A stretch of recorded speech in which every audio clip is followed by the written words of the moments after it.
Welcome back to NGN, everyone. Julian, Jeff Cannata again. We're talking about VR again. And this one, I mean, we've seen some cool VR, but this one might just take the cake. We're going to talk about raw data.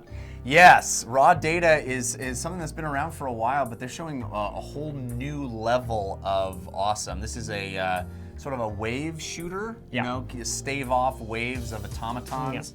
And previously it had just been sort of pistols and a katana and a shotgun, and you're just trying to see how long you can last.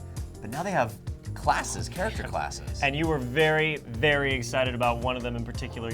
The word they used was cyborg ninja. Cyborg ninja. Which isn't even as cool as it actually was. Yeah, it was borderline Jedi action. Yeah. I mean, you have copyright Jedi, but yeah, that's exactly what it was. You had force powers. You could reach behind you, grab the katana, and then use it like a boomerang to just slice up bots in your wake. I got to watch you play it. I didn't actually get to play it myself, but you look like you were having a blast in there. And you were playing it, you know, you can teleport around, and you can also, there's like a jump slam attack, right? That's the most intriguing thing to me also, is that in the VR, space, moving like that, jumping up and down when you're not physically doing it as a real human being, I think would lead to nausea, but it didn't at all. And they said the key to that was by doing it really fast, like, a couple, very, not even a second, right? Because apparently the longer it is, the more your brain doesn't cope with it very well. But they just jump you up, slam you down, take out the robots, and you keep moving. It's pretty cool. You know what I loved was we got to watch another guy from the studio actually play it, and he's clearly been doing it,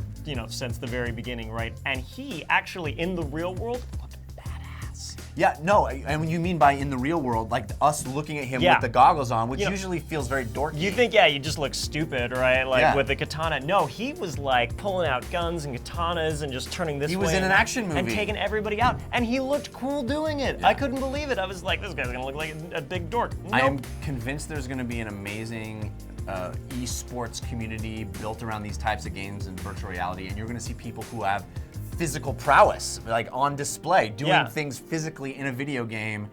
It's so fun to do, but it's actually cool to watch too. Yeah, and you're gonna see people who maybe, like disabled people getting in on it too, because it's all upper body and hands, right? So this is gonna give them a chance to be competitive with these other physically, adept people just as much. So long as they learn these skills and have this fluidity, they can kick ass in VR too. There's gonna be all these cool like team ups where I'm playing this class, you're playing that class, I'm slowing down time, then you're slicing and dicing. That's another thing the developer talked about, is they wanted to make it more of social. They heard grumblings that VR is going to be lonely and solitary, so they put work into like making eye contact between actual players like possible, like all these little details, VoIP, that make being a human, like when you're actually a human, it makes it flawless, but when you see it in a video game, if it's not there, it breaks it.